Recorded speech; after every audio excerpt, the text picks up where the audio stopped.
Hello again, Libra. Dadhichi here from astrology.com.au. Thanks for joining me for the month of August. We're just going to take a look at a few snippets of your horoscope this month.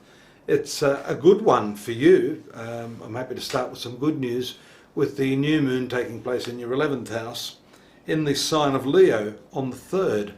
The 11th house has much to say about your friendships, social connections, and to some extent too, the fulfillment of some of those secret desires. These are not sexual desires. Come on, settle down. This has to do with the desires of life, the aspirations you have, the goals and ambitions that you have. The 11th house, if it is well fortified in the horoscope, is very telling on how capable one is of being fulfilled in life. And having the new moon there shows that you're likely now to start changing your direction, or maybe shifting gear and reconsidering what it is in life that is really your core value. Yeah, those core values remain, but sometimes even they can change. People can have epiphanies, and what they once felt was really a core value is no longer a value. It's interesting, sometimes I tune into the atheist network and I see Matt Delahunty there, who was once studying in the seminary and was a preacher who had an epiphany and who actually became an advocate of atheism, and a very vocal one at that. So yeah, I'll backtrack on that. The core values can change, and this is a period where, for you, Libra, some of your core values may indeed change during this coming period. And that's also noted by the fact that there are three very key and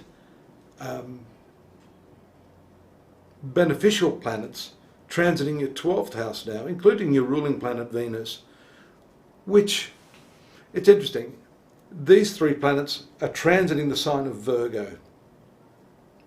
Now, Virgo is the weakest sign, the least favourable sign for your ruling planet, but here's an interesting thing. The effect of this, I think, for you is to humble you. So, we're talking about the shift in these core values for you. It humbles you. It has the company, or has just had the company of Mercury there in its exaltation sign, which is now about to move into conjunction with Jupiter. Jupiter in the 12th house is what we call a moksha position. If you look at the birth chart of anyone with Jupiter in the 12th house, it usually indicates their spiritual leanings. And it even tells us about the after-death state. Not that I'm suggesting you're going to die, but it has the tendency to disassociate you from the things you've held dear. So again, this is a secondary factor relating to this issue of changing your core values, changing your friends, because the 11th house has to do with friendships. Now, what could precipitate this, and the 12th house is also a house of withdrawal, so there's quite likely to be a connection between this shift in your core values and actually spending enough time alone, which for many Librans is difficult, especially the females. I've met many Libran women who really have a fear of being alone. But this is precisely what I want you to attempt. Let's just try it for an experiment. Let's get you into that modality where you're not reliant on people. You can build up to that. And the point of this exercise really is to acquaint you with just how enjoyable your own company can be. Now, what I was saying was what can precipitate that is the other very important conjunction of Mars and Saturn, which are located in your 3rd house. This conjunction I've been alluding to for some months now, and it is responsible and will be responsible throughout the month of August, maybe into September, for some very, very harrowing terror strikes. We're seeing an increase in mass shootings, that sort of thing. But the 3rd house for you, in which it occurs, is your zone of communications, the way you talk, the way you think. This is very, very frustrating. So what it could be is that this acts as a catalyst for you to make it easier for you to step back from your usual social circle, that's that new moon in the 11th house, so that you're not fretting over the fact that you don't have people surrounding you. Now, the moment you do that, you are left with nothing other than yourself to deal with. And that's that 12th house. This is the dissociation of one's desire nature with the usual things of this world. Now, you don't have to do that as a hermit does or go to a monastery, but what it does indicate is just a little bit of me time every day, a bit of quiet time, withdrawing from the usual activities that you see around you to give you some deeper connectedness to your inner self. Now, if we talked about the new moon, which is occurring in your 11th house, the opposite sign, which is where the full moon this month takes place, that is the sign of Aquarius, is an eclipse.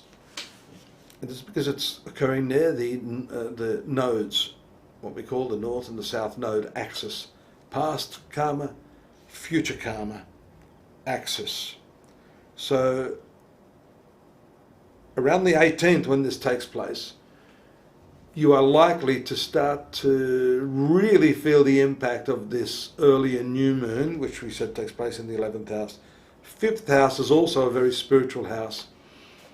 It's the house of creativity, and this could unleash an amazing amount of energy. But you're only going to be able to explore that if, as I said earlier, you're capable enough of withdrawing from all of the usual habitual social and workplace activities, even family activities. This really does require you to pull back and spend some quality time alone to understand what these values are.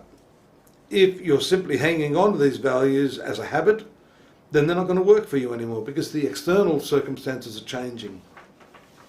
The 5th house full moon eclipse endows you with the creative power to make this happen. The creative power itself, the creative activities itself, what endears you to yourself and gives you the opportunity to start to fully enjoy your own company. The creative process is the bridge to that inner part of yourself that I'm talking about here. Now, it doesn't mean you have to take up the piano or anything like that. It could be cooking or pottering in the garden or just sitting there looking at the sunset. Whatever means you use, we know that towards the end of the month, this is going to be a somewhat significant creative upswing for you. Just quickly now, a couple of other things. We noticed that Venus, we talked about at the outset, which was weakly placed in the sign of Virgo, does make its move to your sun sign on the 30th, the very last day of the month.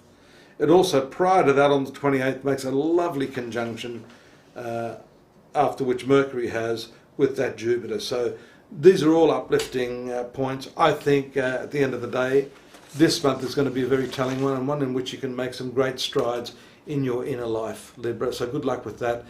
Please do join me here next month again. We're going to continue the saga, the ongoing soapy for Libra, here, same time, same channel. But in the meantime, you can join me at the website astrology.com.au to find out more in the textual form, to add a little bit more weight to what I've said here today. Take care. Have a great month. Bye-bye.